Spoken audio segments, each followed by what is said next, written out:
Добрый вечер. В эфире новости Осетии. Расскажем о главных событиях к этому часу. В студии Вячеслав Музаев. И вот основные темы выпуска.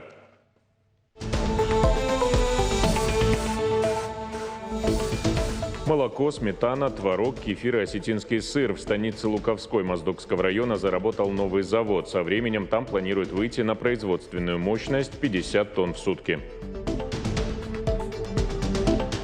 Мы никогда не забудем, что такое было в 2004 году.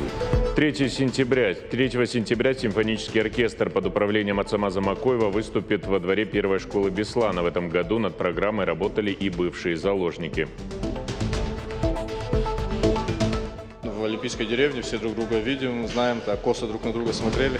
Дзюдоист Федор Целиди занял 3-е место на Олимпийских играх в Париже. О подготовке, тренировках и впечатлениях спортсмен рассказал нашей съемочной группе.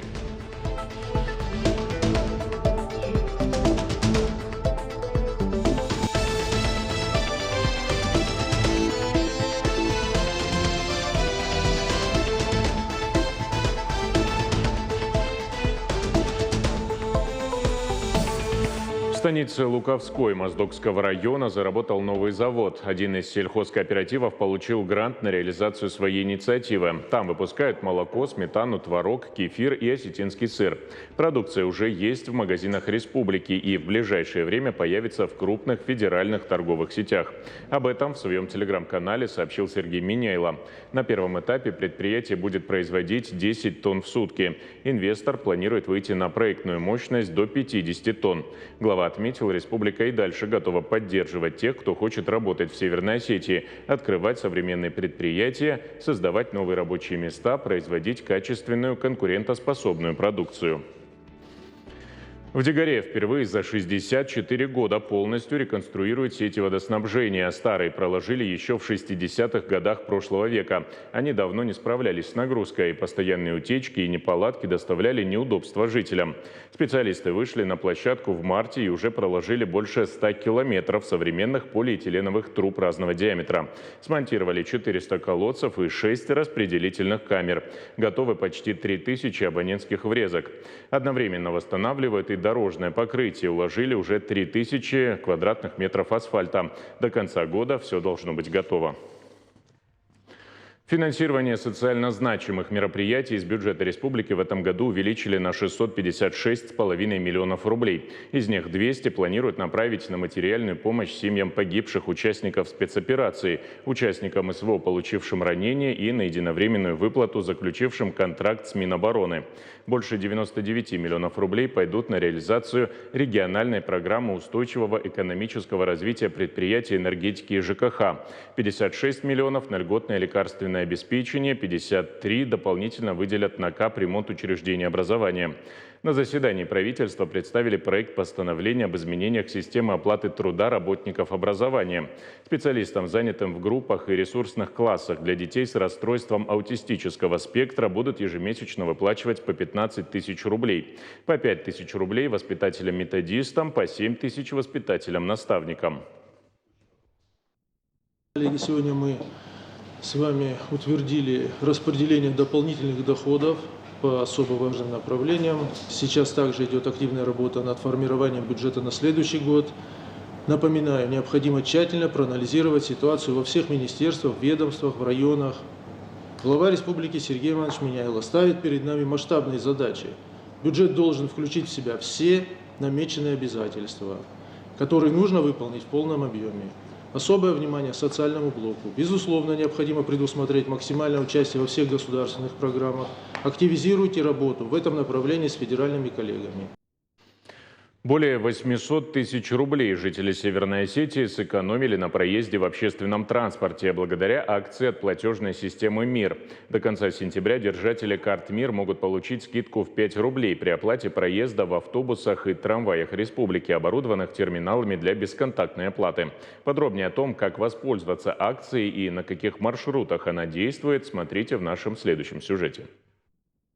Каждый из нас ежедневно пользуется общественным транспортом. Особенно приятно, когда за проезд платишь на 5 рублей меньше. Экономить просто. Достаточно приложить карту МИР к терминалу и дождаться подтверждения. Сумма с учетом скидки спишется с карты автоматически. При этом неважно, каким банком и в каком регионе была выпущена карта МИР. Предложение со скидкой уже успели оценить большинство пассажиров нашей республики. Как сообщают аналитики национальной платежной системы, только за 2 месяца действия акции жители и гости республики стали в 2 раза чаще расплачиваться в транспорте банковской картой МИР. При этом сумма сэкономленных средств превысила уже 800 тысяч рублей. Платить меньше могут как жители, так и гости Северной Осетии до конца сентября текущего года. Я часто пользуюсь трамваем, это мой любимый транспорт в Осетии. Ты ездишь, наслаждаешься городом, но больше всего меня, наверное, радует скидка в 5 рублей, потому что ты прикладываешь карту, у тебя там 8 рублей только списывается. Это замечательно. Ездить дешевле можно не только в трамваях, но и в автобусах республики, оборудованных терминалами для бесконтактной оплаты. На данный момент в Северной Осетии курсируют около 200 транспортных средств с подобными терминалами.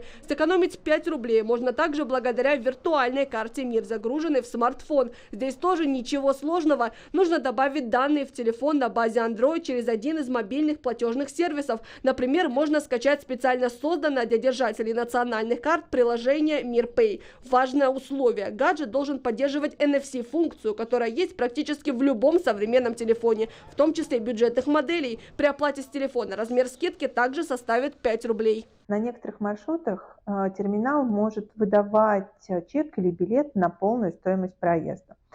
При этом с вас спишется стоимость за вычетом скидки. Это обусловлено базовыми настройками терминалов, и, к сожалению, нельзя изменить.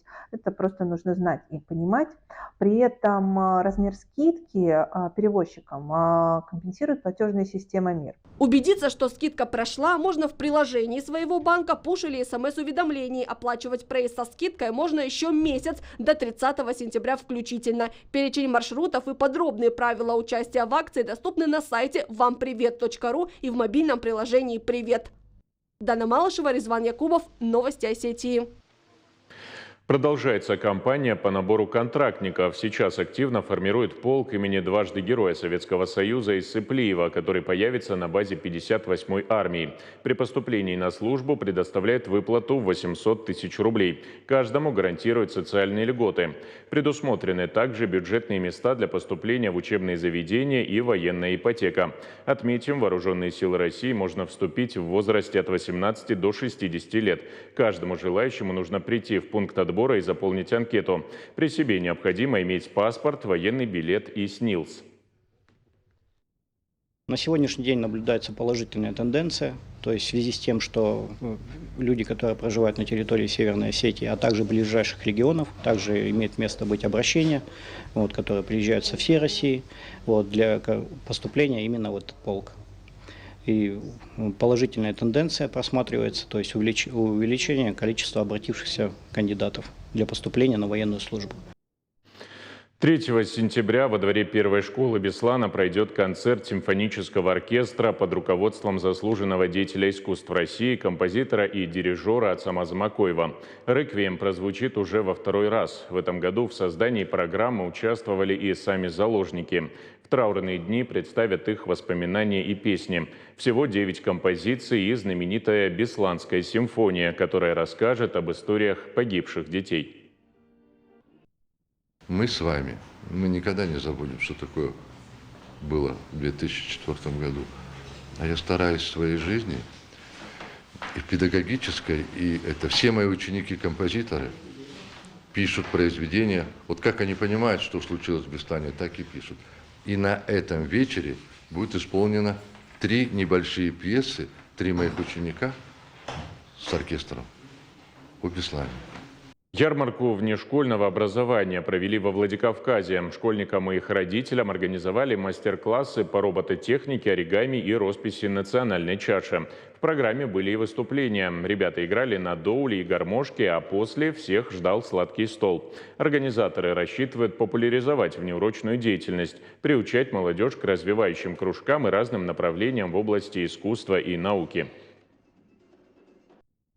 Мастер-класс организован штабом общественной поддержки «Единая Россия», Центром дополнительного образования города Владикавказа и Управлением образования города Владикавказа. Цель привлечь молодежь, оторвать их от гаджетов и чтобы они приходили к нам в центр на учебу. И еще развитие подрастающего поколения. Стартовал региональный этап Всероссийского фестиваля дворового футбола. Показать свои навыки во Владикавказ приехали 10 команд из всех районов республики. Всего 200 участников. Играли по стандартной схеме 6 на 6. Ребята выступали в своей форме. А вот мячи выдали организаторы «Молодая гвардия Единой России». Турнир стал уже традиционным. Его проводят 6-й год подряд. Я приехал во Владикавказ с города Моздок, потому что я очень люблю футбол. Мне 12 лет, я занимаюсь футболом уже 6 лет. Я хочу, чтобы я стал профессиональным футболистом, чтобы меня взяли в Академию Алания. Команды, которые уже не первый год принимают участие в нашем фестивале, турнире. Хочется отметить тот факт, что некоторые приехали взять реванш с прошлого года. Это отрадно, то, что ребята с азартом, с рвением относятся к этому фестивалю. Также сегодня в ходе проведения регионального этапа будет отобрана команда на всероссийский этап фестиваля по дворовому детскому футболу. И, конечно же, команда победителей получат памятные подарки, призы, кубки. Дома помогают не только стены. Призер Парижской олимпиады Федор Целиди настоял на том, чтобы подготовка проходила именно на родине. Уроженец Северной Осетии на играх представлял сборную Греции. В схватке за 3-е место он победил Тристана Мусахлишвили. С именитым дзюдоистом пообщалась моя коллега Тамила Кцоева. Пока Федор Целиди проводит спарринг, ребята следят за каждым приемом и пытаются повторять движения. Они мечтают однажды тоже выступить на Олимпийских играх и прославить свою республику. Успех Федора для них стимул заниматься еще усерднее. Отбор бывает около 2 лет. И все спортсмены борются на разных соревнованиях, больших шлемах, гран-при, чемпионатах Европы, мира, отбираются на Олимпиаду. И в течение этих 2 лет, кто наберет больше всего очков, топ-20, топ-30 мирового рейтинга едет на Олимпиаду. После победы на большом шлеме в мировом рейтинге Федор занял 15-е место. Участие в Олимпиаде было обеспечено, и с плеч свалился огромный груз. Уже после началась подготовка. Программу тренировок стало еще интенсивнее. Строгий режим, по несколько часов в зале, минимальное общение с друзьями и все ради заветной цели. Был чемпионат мира, и после чемпионата мира оставалось где-то 2,5 месяца до Олимпиады, и уже приняли решение с тренером, где готовиться, какой план у нас. И после международного сбора в Испании приехал, подпросился в Греции у греческого тренера домой, чтобы подготовиться дома, так как я сам и чувствовал и считаю, что лучше, чем дома, я нигде не смогу подготовиться. И оказался прав. Тренер Казбек Цагараев полностью поддержал инициативу. Родной зал, изнурительные тренировки, многокилометровые кроссы на Сапицкой и дисциплина. Вот залог успеха, с улыбкой говорит Федор. А уже в Париже главное было сохранить настрой и справиться с волнением. В Олимпийской деревне все друг друга видим, знаем, так косо друг на друга смотрели.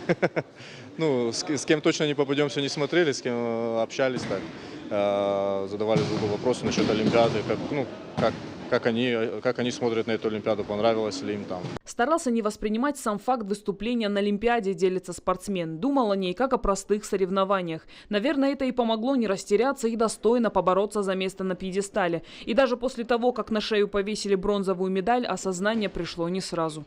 Из семьи мама поздравила. Я сам ей позвонил, потому что мама мой главный болельщик. Да, и потом уже отец набрал, друзья, родственники, все, кто мог. Все по порядку, но первый, конечно же, с мамой поговорил. Теперь у Федора заслуженный отдых. Тренер дал отгул 2-3 месяца, чтобы потом снова начать подготовку. Следующая цель – привезти с Олимпиады еще одну медаль, но теперь уже золотую. И с таким отношением к делу и поддержкой наставника реализовать амбициозную задачу вполне по силам. Тамила Кцоева, Резван Якубов. Новости Осетии. Олимпийские надежды России. С 24 августа по 1 сентября во Владикавказе пройдут соревнования по теннису среди юношей и девушек до 15 лет. Санкт-Петербург, Москва, Крым, Кабардино-Балкария, Северная Осетия и не только. Участвуют больше 90 спортсменов из 22 регионов страны. Категорий несколько – личный, парный и смешанные разряды. В этом году я участвую на первых для себя олимпийских надеждах, а в прошлом году играла 4 раза. Я участвую в этих соревнованиях, чтобы получить новый опыт и познакомиться со спортсменами из других городов. Запустили эту серию 2 года назад, в 2022 году, когда появилась возможность финансирования, возродить историю, которая была в конце 90-х, начало 2000-х, когда вот эти турниры, серия турниров «Олимпийские надежды» давали старт, очень мощный старт для игроков, которые уже сейчас играют на профессиональном уровне. Поэтому для ребят каждое очко, каждый гейм, сет, матч – это история, это опыт и возможность в последующем куда-то выйти дальше. Это были все новости к данному часу. Я прощаюсь с вами. Всего доброго.